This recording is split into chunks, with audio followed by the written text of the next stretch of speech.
Hi guys, thanks for watching my channel. So cringe. Okay, so I'm basically making this video. As you can see from the title, I recently got fired from my job and it's been really tough. Um it's been about 2.5 weeks, or no, probably like a week and a half maybe. Um, I've been really in a funk, sopping in my misery. I'm just trying to come around now. But I just want to give you guys a brief story about what happened to me. Um, I'm not a victim. I take accountability for my actions. But I was scrolling, I was watching a video, and this guy had said, look at the wrong in what you did when you were right. And when you were right, look at the, no, and when you were wrong, look at the right in what you did. And, wait a minute. When you were right, look at the wrong. And when you were wrong, look at the right. And sometimes we can catch ourselves being on both sides. Sometimes you're right and you're wrong. Well, in my circumstance, I feel like I was right and wrong. So let me just tell you about what happened. I was working at a shelter and everything was going good. It was really a fresh start for me, something new, working in an office setting. And I was really excited about that because I never had a sit-down job. So it was a really good experience for me. And I liked working with the woman and the children, and being able to see them elevate to a higher place in life, being able to see them go from one situation where it's not so great to a better situation. And in my due time of being there, I feel like I established a good rapport with some of the clients, and as well as some of the staff. So moving forward, I was only there for 6 months, and some things had happened. And a lot of people came and went, from residents to staff. And I thought that I had a little bit more time there. I know that some things doesn't last forever, but I didn't see myself leaving as quickly as I did. So I was terminated. I used to be a client support specialist, and all we did really was basically, like as it says in the title of my name, my position, support. We supported the clients. We made sure that they had food. We made sure that they had clothes, their basic necessities, hygiene products, and things like that. Not only did we make sure that they had their personal things that they needed, but we also made sure that if they needed someone to talk to, not necessarily as a counselor, because that's not my position, but if they needed someone to talk to or vent to for a brief moment, we were there in place to be that shoulder to lean on, and so to speak. And that was my favorite part, really, was being that shoulder to lean on. If someone needed someone to speak to or vent to, I liked it to be there to kind of hear that person's problems and be able to give them the necessary advice I possibly could. Because like I said, I'm not a counselor or a therapist, so I could only briefly give them little advice as possible without overstepping my position as a client support specialist. So time moved on, and I'm just doing my job, doing my duties. And like they say, when you go to work, don't make friends. Don't try to make friends. Go do your work and go home. Well, I wouldn't necessarily say I was trying to make friends, but people at work talk. And at this job I was at, they called us talking gossiping. Everybody, no matter what job you go to, there's a little gossip here. And where I worked, there was all women, no men. So of course you get your little cattiness. Some women may be on their period at the time of the month, or you may just have mood swings from brackets of ages ranging from 22 to maybe 53.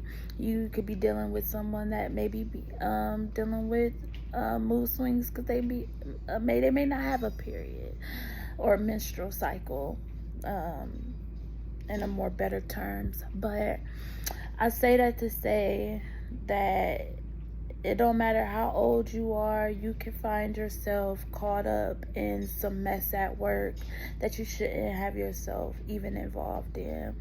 And I think that's where I fell in line.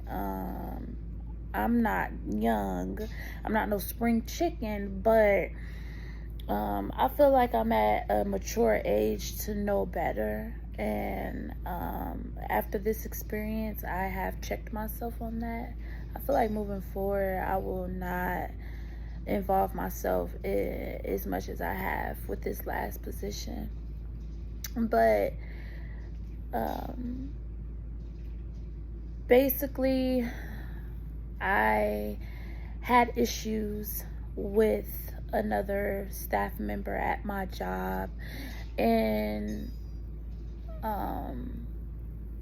I was told if I ever had any problems to confide in a supervisor, which I've always been skeptical about that. I always been skeptical about confiding in a supervisor when you have situations at work, because I just feel like I didn't want to be that tattletale type of person. I didn't want to feel like I was being a burden on the supervisor. I mean, supervisor already have enough issues to deal with, and I just didn't want to feel like that. Shoot, fly, get away. Like just constantly going to supervisor about this and that and this and that.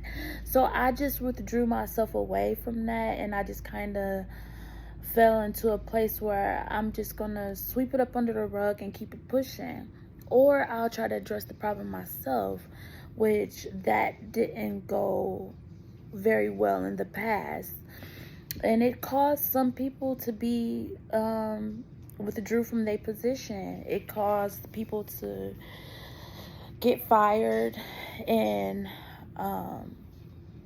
I seen that and witnessed that as well. So I was like, let me just come to work, keep my mouth shut, and do what I have to do.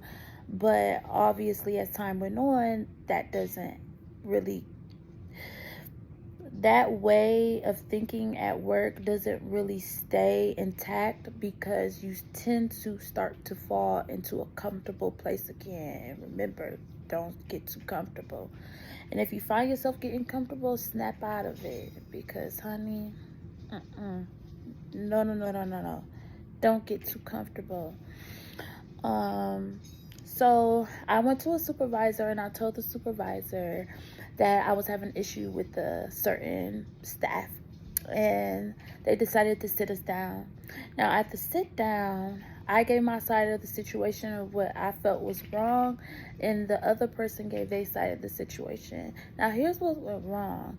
It seemed like when I gave my side of the story, nobody really cared, but they were very, very in tune with the other individual's story. Now this other individual, she was very, very smart. I can't take that from her. Anything that happened, she was always writing down times, dates, in the situation that happened, so that they could go back on camera and look at what was going on. And that's what she had up on me. And she used that to her offense, and it worked in her advantage. Now, as far as me, I wasn't that strategic in this situation. I was just authentically making a complaint. And it did not work in the best of my advantage. As you can see, I was terminated. Um, so it is a fact that my complaint was that I was addressed on camera at the facility. I was addressed by another staff member aggressively, meaning she violated my personal space and she was in my face at a client's door. Now, when we do a house check, it's what they call it. You go around and you go and monitor the building just to make sure that everyone's safe and everyone's in their room and safe. That is what my position for the night was to do. She knew that. And what she thought that she could do was what she had been doing every time we worked, because she was a part-time employee and I was a full-time employee. She went on ahead because we didn't work that much and I forget and wasn't jotting it down. She would do this repeatedly. And I knew something wasn't right. On days that she was supposed to do house check first, I was supposed to be in the kitchen. And then on the days that I was doing house check, she was supposed to have the kitchen. But no. That's not what she decided she wanted to do. She decided she wanted to do what she wanted to do and just do house check first every time she worked. So push come to shove, I end up looking in the log and realized that she had done house check first, like the last 2 times we worked. So I addressed her about it and I just told her, hey, I don't know if you realize this, but I was supposed to do house check. So the next time we work, I'm going to do house check and you're going to have the kitchen. Push come to shove, she told me earlier when we were getting acquainted as co-workers that she didn't really like to do the kitchen. That wasn't her favorite. So I already knew she was on some shady stuff from the get-go. But I can do either or. But us as team members, we're supposed to come together and work together, right? Right. That did not go well. So in this sit down, we're going back and forth. She pulls out her phone.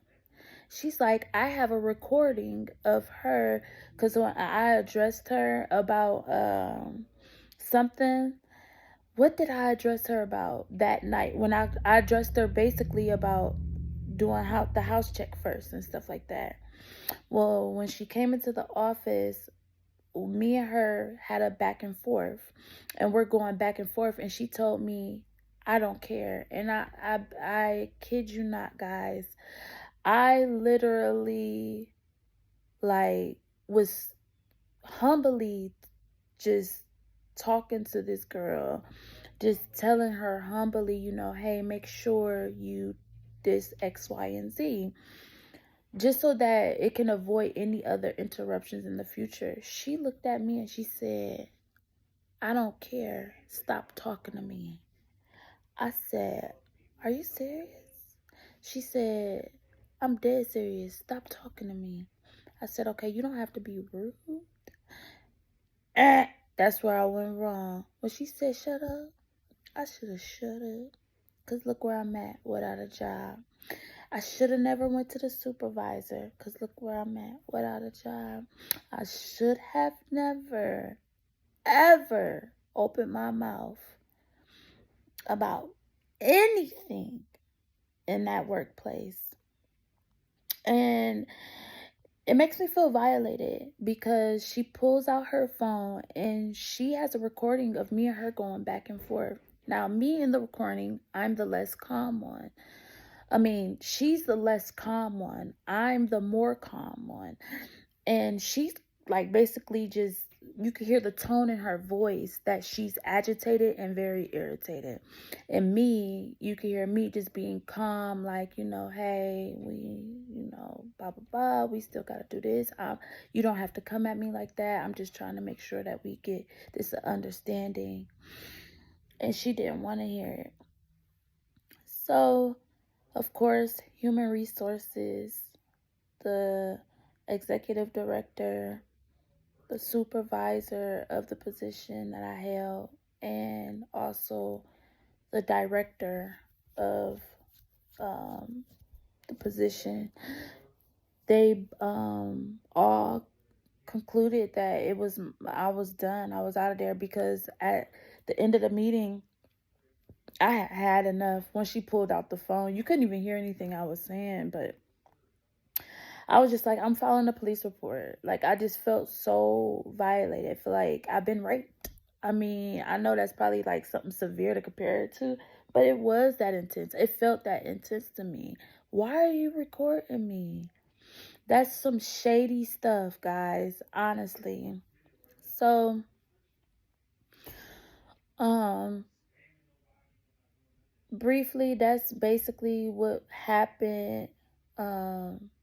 That next day, after me filing the complaint and having that sit down, they came and got me and was like, um, you are terminated for X, Y, and Z. They came up with all this stuff that they went back and looked on the camera, plus my previous write-ups that I had for, I keep in mind I did work third shift, so I may have dozed off at the monitor a few times, which everybody does. To keep me up, I would color while others would look in their phone or others would read their Bible. And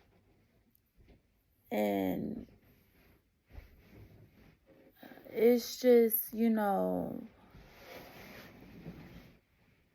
it's disturbing, when you witness things going on in a place like this. It's a shelter. I have children. After reading the handbook and learning more about their ways of handling a harassment complaint or issue where two employees are not getting along, you start to think deeper into the whole situation at hand. And I had a lot of time to sit and dwell on this, and I learned a lot from this situation. I'm just here to tell you guys that be aware, always be aware. I also learned no matter how sweet and kind somebody may come off, or no matter how cordial they may seem, people are really truly have hidden agendas and they have their own motives.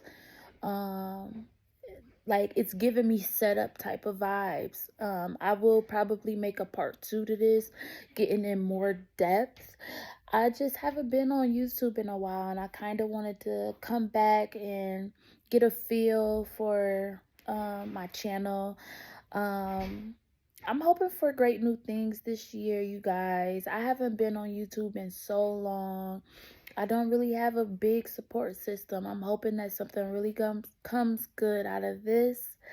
But other than that, without further ado, I want to say that I think I'm going to give this YouTube thing a try.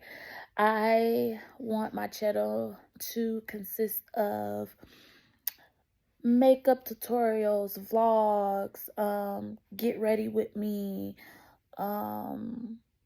maybe advice, maybe like basically a structure of my life and how things are going, updates. Maybe we should get into like the past so you guys can get to know me, and we're gonna get into some future goals, vlogs and stuff like that, pretty girl stuff. We're gonna keep it cute. It's 2024, a change, like a time to change and switch things up, and it's time for like a what is it called, Time for a breath of fresh air. That's what it is. It's time for new faces. People, let's swarm this up and get it going, get it flowing, get it popping. Okay, let's swarm them up. I want to say something else, but I want to keep it cute. Let's not get too ratchet, okay? And yeah. So thank you for watching this. I hope you enjoyed it. Make sure you like, share, subscribe to my channel. If you have any questions or if you have any tips or ideas for me, please leave it in the comments. Make sure you follow me on Instagram. My Instagram is Popsicle Star. And thanks for joining me, you guys. I hope to see you in the next video. Bye.